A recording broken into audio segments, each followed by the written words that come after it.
ජීවත් වන සියලුම සත්වයන් ඥානාංගත අභිවෘද්ධිය උදෙසා ඒ වගේම නිල්ල පිරුණු දේශයක් තුළ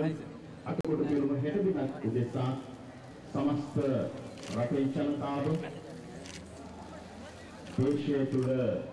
එවන් වූ අනාගතයක් පරිසරයක් අපේක්ෂාවෙන් සිටින විට මේ කාර්යභාරයේ ජාතික වැඩසටහනක් බවට පරිවර්තනය වෙන ලැබුවා. යන සුදුමකින් මේ මොහොතේ රුක්කෝපණය සිදු කරන අවස්ථාවයි අප දෙතුලේ ඉලාතිකරිකනාධිපතිතුමන්ගේ 65 වන ජන්මදිනය නිමිති කරගෙන එතුමාගේ දෙවන ප්‍රවීණතාව්‍යත් සමගින්ම අපි මතකයි 2010 වසරේ නොවැම්බර් මාස 15 වෙනි දින ජාතික උත්සවය පවත්වනු ලැබුවා. 11 ලක්ෂයක් තරමෝපණය කිරීමේ ජාතික වැඩසටහනක් ක්‍රියාත්මක වන විට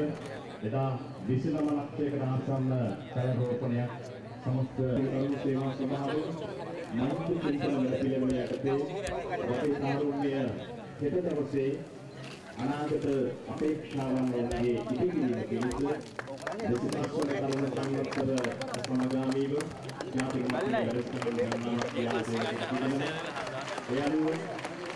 රටේ ජීවනාලේ බඳු දුර්ලභාවන් ජාතික තේමාව බවට පරිවර්තනය කර ගනිමින් ශ්‍රී ලංකා යුත් පරිශ්‍රයේදී මේ කටයුත්ත සිදු කරන ලැබුවා. ඒ අනුව කලාව, සෞන්දර්යය, විඩාව සහ විවිධ සංස්කෘතික කරනා කර්ම පිරිස ජාතික කර්ම සේවා සභාවේ ශ්‍රී ලංකා යුත් නැව මුහුවර සමග ප්‍රතික්‍රියාවක් වූ ගංගා සහ මෙහි මත සරල සිරුපාවෝදද සියලු සතුන්ගේ උරුමවන බව අපසක්සුවත් තේරුම් ගන්නවා. ඒ අනුව සභාව ධර්මයේ විවිධ විචාරයන් වෙනසකට ලක් වන විට එහි අහිතකර බලපෑම් ජීවිතේ පුරාම අපි අත්විඳ තිබෙනවා.